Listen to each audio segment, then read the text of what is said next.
이게 무슨 소리입니까? 이게 민주당이다 멍청아. 이거 누구 보고 지금 들으라고 한 말일까요? 이게 누가 이 얘기를 꺼냈다는 거죠. 오늘 한동훈 법무부 장관이 울산을 방문을 했거든요. 울산에서 이민 관련된 문제 그리고 지역에서 보면 저 근로자들, 외국인 근로자 관련된 이런 거를 점검하는 목적으로 간 건데 여기서 민주당과 관련된 얘기가 나왔군요. 그 얘기부터 들어보시죠. 우리 누구를 지칭했는지 잘 모르겠어요. It's democracy, stupid 이랬다는 거죠? 네. 그런데 그 미국에서 오바마를 흑인 비하 용어로 지칭하면 즉각적으로 영원히 퇴출될 겁니다. 인종 혐오나 여성 혐오 같은 건 그 범주에서 벗어나는 겁니다. 민주주의의 공론의 장에서 퇴출되는 것이 세계적인 룰이고 우리 국룰도 마찬가지여야 한다고 생각합니다. 이게 민주주의다. 이게 민주주의다. 멍청아. 뭐 이렇게 얘기했죠. 이게 민주당이다 멍청아. 이렇게 하는 게 국민들이 더 잘 이해하실 것 같아요. 물어보니까 답하는 겁니다. 네, 여의도 사투리. 전제를 마지막에 했죠. 물어보니까 답을 하는 거지 제가 알아서 답한 거 아니에요? 근데요.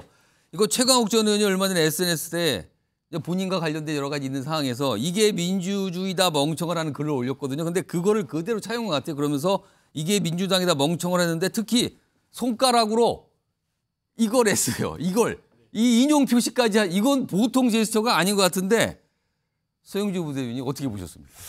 일단 마지막에 물어보니까 답한다라는 말에서는 한동훈 장관 참 솔직하지 못하구나. 비겁하구나. 그럼 안 물어봐도 얘기했을 것 같습니까? 그러니까 지금 보면 법무행정을 하는 거잖아요. 법무행정과 관련되지 않는 질문을 했을 때는 적절치 않습니다라고 하는 게 통상의 공무원들의 여기서 태도지요. 그런 거 답하기는 적절치 않습니다. 그렇죠. 그런데 할 얘기는 다 해놓고 나중에 물어보니까 답하는 겁니다. 근데 결국에는 이게 뭐 본인의 어떤 오해 산다는 걸 이미 알고 있는 거예요. 그래놓고 작정하고 지금 민주당을 얘기하는데요. 대구부터 시작을 했습니다. 대구를 사실상 출마 선언이라고 봤을 때 대구, 대전, 울산까지 가면서 계속해서 야당이 민주당에 대한 쓴소리를 뱉습니다. 그것도 그러겠죠. 물어보니까 답했겠죠. 근데 물어보니까 답을 했는데 이거는 뭡니까? 그러니까요. 준비된 것이죠. 그러니까 따지고 보면 저는 그렇습니다. 대전에서 얘기를 했던가요? 그 300명의 여의도 사투리와 이런 부분들은 아주 안 좋다. 본인은 5천만의 문법을 쓰겠다고 얘기를 했단 말입니다. 그런데 제가 봐서는 저는 여의도 사투리에 굉장히 큰 소질이 있는 분 같아요. 이게 민주당에다 멍청한다는 것은 이거는 본인이 얘기하는 여의도 사투리를 아주 능수능란하게 쓰는 것입니다. 이미 본인이 여의도 사투리 쓰기 시작한 여의도 사투리 거예요? 쓰는 거잖아요. 그러니까 시비를 거는 것이죠. 왜 일국의 법무부 장관이 사퇴하지도 않고 정치권에 뛰어들어서 이런 식으로 도발을 하는 것이죠. 옳지 않잖아요. 5천만 국민이 과연 이게 품격이 있다고 생각하겠습니까? 법무부 장관으로서. 정치권에 들어와서 본인이 얘기하는 5천만 국민이 바라는 품격 있는 언어를 쓰셔야 될 거 아닙니까? 그런데 이미 본인은 여의도 사투리를 지적하면서 본인이 여의도 사투리에 능숙한 어떤 사투리를 구사하고 있다라는 점에서는 솔직하지 못해요. 저는 이런 솔직하지 못한 모습들이 쌓여가면 저는 국민들이 뭐 지지층한테는 환호를 받을 수 있죠. 사이다다 뭐 기분 좋다 할 수 있지만 국민들 5천만 내 국민들이 봤을 때는 이거 뭐야? 왜 말과 행동이 다른 거지? 라는 비판을 받을 수도 있다라는 점에서 아직은 법무부 장관이니까 처신을 좀 올바랬으면 좋겠다. 그런 예상대로 서영주 부대변인 민주당 소속이니까 반응이 좋지 않군요. 역시. 그런데요. 사실 한동훈 장관이 민주당에 대해서 굉장히 비판적인 목소리를 낸 게 한두 번은 아니에요. 뭐 오늘만 있었던 건 아니라 그 전에도 굉장히 많았거든요. 몇 가지를 좀 묶었습니다. 아주 대표적인 장면들입니다. 민주당이 저를 띄운다는 점에 대해서 많은 분들이 공감하실 것 같습니다. 민주당 분들이 저한테 너무 관심이 많은 게 좀 신기하거든요. 국회에서는 반박하지 않고 라디오 달려가서 저 없을 때 뒤풀이하거나 국회에서 연설할 때 저한테 야유하는 것에 굉장히 익숙하거든요. 그런데 저를 반겨주시는 걸 보니까 좀 어색하기도 한데요. 우선 탄핵에 대해서 민주당 자체 내에서 말 좀 맞춰야 될 것 같습니다. 한다고 그랬다 안 한다고 그랬다 왔다 갔다 하잖아요. 내부 교통 정리를 먼저 하셔야 될 것 같습니다. 어떤 고위 공직자가 공직 생활 내내 세금 빼돌려서 일제 샴푸 사고 가족이 초밥 먹고 쇠고기 먹었습니다. 그거 탄핵 사유가 됩니까? 저는 그 정도는 된다고 생각합니다. 다시 봐도 대단한데요. 아무튼 이렇게 쏟아낸 거예요. 지금 묶어보니까 더 쏟아내는 것처럼 보이긴 하는데 이런 상황에서요. 지금 한동훈 정치권에서 가장 관심은 한동훈 장관 총선에 나올 것 같은데 언제 나옵니까? 이거 많이 물어보잖아요. 화면 보세요. 지금 이런 게 보도되기 시작했습니다. 후임 법무부 장관 물색 중이라 2명이 또 딱 집어서 올라와 있어요. 저기 지금 뭐 보면 김태기 서울 고검장 출신 그리고 법무부 차관 전직입니다 지금. 그리고 박성재 전 서울 고검장 서울중앙지검장 출신. 이렇게 벌써 구체적인 인물이 후임이다 물망에 올랐다. 여기 지금 판단만 하면 된다. 이렇게까지 나온 상황이거든요. 박우석 전 의원님. 예. 후임 얘기까지 나오는 상황에서 연일 민주당에 대해서 이른바 이제 민주당 때리기란 말이에요. 어떻게 보면 저게. 정치권 등판이 코앞에 왔다. 이건 좀 확실히 진 겁니까? 근데 지금까지 한동훈 장관이 예. 민주당에 대해서 이제 비판적인 메시지를 냈던 것은 민주당에서 본인을 공격하거나 아니면 본인의 그 업무와 관련된 그런 영역에서 뭔가 민주당과 이 논쟁적인 사안이 생겼을 때 그에 대해서 코멘트를 했는데 오늘 얘기는 전혀 다르거든요. 오늘 얘기는 사실은 그 최강욱 전 의원의 그런 그러니까 막말. 저게 예. 무슨 법맹정하고도 아무 관련이 없고 또 그 최강욱 의원의 그런 말이나 또 그와 관련된 지금 정치권 내 감론을박이 한동훈 장관하고 하등의 상관이 없어요. 그러니까 지금 여권 지지자들이나 여권 내에서 잘한다 하니까 한동훈 장관이 이제 가지가지한다 이런 생각이 저는 잘한다 그러니까 가지가지한다라고 또 받아치셨네요 지금. 저럴 거면은요. 예. 법무부 장관직을 빨리 내려놓는 게 맞습니다. 아. 아니 그렇게 그 공직 수행에 있어서 뭐 엄격함을 한동훈 장관이 그 동안에 강조했고 요구해 왔는데 왜 본인한테는 저렇게 관대하죠? 남이 법무부 장관의 지위에서 저런 일에까지 저런 논평을 하고 다녔다면 한동훈 장관은 어떻게 생각하셨을지 저는 뭐 국민들께서도 한번 생각을 해보셨으면 좋겠다는 생각이 들고요. 예. 여당도 일종의 이중잣대예요. 만약 문재인 정부 시절에 민주당 그 장관이 예. 더군다나 그것도 관료 출신의 장관이 예. 저런 언행을 보였다면은 지금의 여당이 과연 가만히 있었겠습니까? 저는 언론들도 지나치게 한동훈 장관에 대해서 관대하다고 생각해요. 아 그래요? 아니 그럼요. 한동훈 장관이 대중적으로 인기가 있고 또 여러 가지 정치적 기대를 받는 거는 객관적인 사실인데 예. 그럼에도 불구하고 이 공과사는 분명히 해야 되는 거죠. 근데 지금 한동훈 장관은 본분을 벗어났습니다.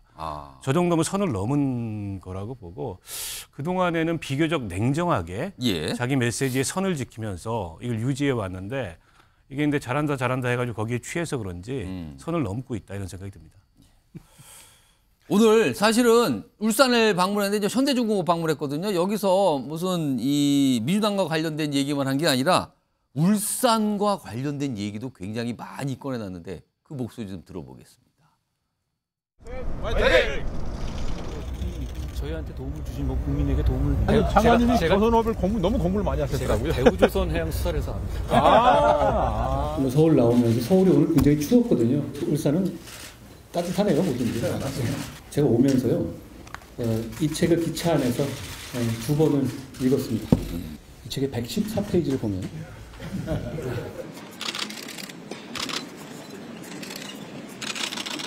허허벌판 백사장의 조선소를 밀어붙인 정주영 같은 선각자들의 무모했던 용기, 정부의 결단, 열심히 일했던 울산에 살았던 아니면 울산을 거쳐간 수많은 시민들이 계셨기 때문에 아이고, 썼는데? 뭐 썼네. 제가 이거는 이벤트 제가 커피를 되게 좋아하는데 제가 이거는 안 먹고 간직했어요. 이상희 교수님 눈여겨보셨는데 일단 이번에도 뭐 그러니까 많은 분들이 좀 환호도 하셨고요. 역시 울산 그리고 정주영 회장에 대해서 극찬을 했어요. 요새 가는 곳마다 극찬을 하거든요. 그 지역을. 오늘 한 장관 이거 확실히 준비하고 뭔가 아주 철저하게 준비하고 간 걸로 보이십니까? 참 우리 한동훈 장관 얘기를 들어보면 머리가 참 좋다라는 생각이 들어요. 어쨌든 대구, 울산 지방에 지금 다니고 있는데 민주당의 입장을 본다 그러면 상당히 약이 오를 것 같아요. 왜냐 그러면은 어쨌든 냉대받는 건 아니지 않습니까? 거기에 환호를 하고 있고 아이돌 스타처럼 사진도 찍고 또 거기에 대해서 그 지역에 적합하고 또 지역민들 좋아할 만한 그런 얘기를 하지 않습니까? 그런 멘트를 좀 준비하는 것 같죠? 그걸 미리? 이제 우리가 이제 생각하는 것은 비평을 하자 그러면 저걸 정치적 언어로 해석할 것인가 아니면 일반적 언어로 해석할 것인가 이것 아니겠습니까? 그런데 일반적이든 정치적이든 떠나서 이야기하면은 그냥 사람으로서 할 수 있는 얘기죠. 울산에 가니까 당연히 정주영 회장이 생각이 나는 것이고 거기에 대해서 자서전을 읽고 거기에 대한 한 대목을 이야기하는 것인데 이걸 굳이 정치적으로 해석하다 그러면은 현직 법무부 장관이 거기 가서 정치적 행보를 하고 거기에 대해서 정치적 행동을 하고 있다 이렇게 비판이 되는 것 아닙니까? 근데 물론 이것은 민주당이 이야기한 자업자득입니다. 솔직히 말씀을 드리자면. 왜냐 그러면 우리가 냉정하게 봐야 될 거예요. 한동훈 법무부 장관이 법무부 장관으로 작년에 인선이 되면서 상당히 드라마틱하게 등장을 했습니다. 그러면서 이 부분에 대해서 민주당의 대응 자체가 사실상 한동훈 장관도 인정했습니다만은 민주당이 만들어준 거예요. 만들어준 거고 자업자득이라고 이야기하는 겁니다. 이게 뭐냐면 워딩을 가만히 보면요. 우리가 전기를 생산할 때 플러스 마이너스가 충돌해야 되지 않습니까? 사람이 말을 해서 거기에 대한 반응이 나온 것도 플러스 마이너스라고 이야기합니다. 그게 전기가 생산되는 거죠. 그 전기는 그 지지를 이야기하는 겁니다. 그 상황에서 발생이 되면서 이게 팬데믹이 생기는 것이거든요. 그래서 그 팬데믹을 영향력으로 가져가는 겁니다. 이게 지금 한동훈 법무장관이 전형적으로 그런 어떤 것을 보여주고 있는 것이에요. 본인이 의도했든 의도하지 않았든 정치적으로 이미 한동훈 법무부 장관은 상징성과 영향력을 가질 수밖에 없는 그래서 누구로 인해서 마이너스로 인해서 민주당의 반응으로 인해서 만들어진 겁니다. 그래서 여기에 대해서 굳이 뭐 비판적인 잣대를 가진다. 그래서요. 뭐 아까 조금 전에 뭐 법무부 장관 후임 인선도 이제 흘러나오고 있는데 뭐 이런 것들은 통상적으로 우리 해석할 수 있겠죠. 언론에서 후임 장관 인선이 나오는 것은 언론의 그 배경이 있지 않습니까? 그런 정도 뭔가 감지가 있기 때문에 되는 것이다. 이렇게 보면 이미 한동훈 법무장관이 총선에 미칠 영향은 상당히 민주당이 경계를 할 만큼 커지고 있다. 이렇게 봐야 되는 겁니다. 오늘 저 자리에서 한동훈 장관이 사투리 얘기도 또 했어요. 약간 다른 내용의 사투리 얘기를 꺼냈거든요. 좀 들어보겠습니다. 제가 좀 말이 빠르죠? 늘 이렇게 앉아 계신 기자님들께 제가 죄송하게 생각합니다. 그런데 제가 말이 빠르니까 여러분이 일찍 끝나는 거다라고 위안을 삼으시면 좋겠습니다. 믿으실지 모르지만 제가 서울 살면서 말이 빨라진 거지 전에 지방에 살 때는 충청도 사투리 쓰면서 말 좀 느리게 했었어요. 사투리 자체가 나쁜 건 아니죠. 전 정감 있고 좋은데. 뭐